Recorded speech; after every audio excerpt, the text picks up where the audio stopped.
स्वागत है सिमरन नेलानी कौन बनेगा करोड़पति में है जी। जय झूलेलाल। जय झूलेलाल रियो तां जाम नसीबन वारा है करोड़पति पहुंचा है जी। छा कंदो न करोड़पति ता जीतण खां पोइ इन में 50% गरीबन के दान करना और 50% पंहिंजे ॿारनि जे नाले ते रखी छॾींदा। अच्छा ॾाढी सुठी सोच है तव्हां जी थैंक यू। हलो सवाल है जवाब स्टार्ट कयूं जी best of luck thank U.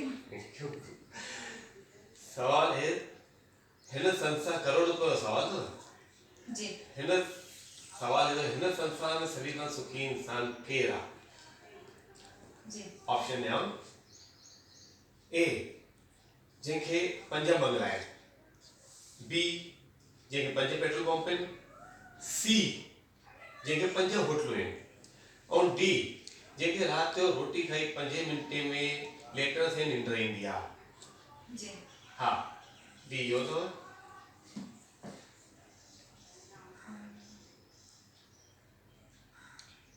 जल्दी जल्दी वक्त बीतजे तो जी करोड़ रुपए जो सवाल अथव मां फोन फ्रेंड करणु चाहियां। फोन फ्रेंड कर देंगे अच्छा जी कंहिंखे कंदव मुंहिंजी मम्मी खे मम्मी आया नहीं थे ना न ठीक है कंप्यूटर की सिमरन जे मम्मी के फोन लगाए जय झूलेलाल अम्मा जय झूलेलाल। तव्हां केरु?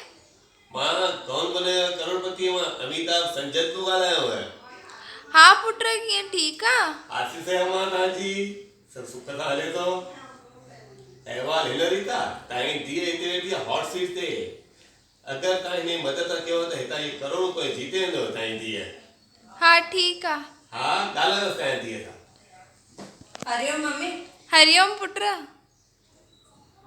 मम्मी सवाल ईअं आहे भई हिन संसार में सभिनि खां सुखी इंसान केरु आहे जंहिंखे 5 बंगला आहिनि जंहिंखे 5 पेट्रोल पंप आहिनि जंहिंखे 5 होटलूं आहिनि या जेको इंसान राति जो रोटी खाइण सां लेटण सां 5 मिंट में निंड अची वेंदी आहे। पुट हिन जो आंसर अथई ऑप्शन डी जंहिंखे रोटी खाइण खां पोइ 5 मिंट में निंड अची वेंदी आहे। हे मां सत्संगनि में बि ॿुधियो हुयो ऐं बुकनि में बि पढ़ियो हुयो। जी ठीक है मम्मी घर पहुंची फोन किया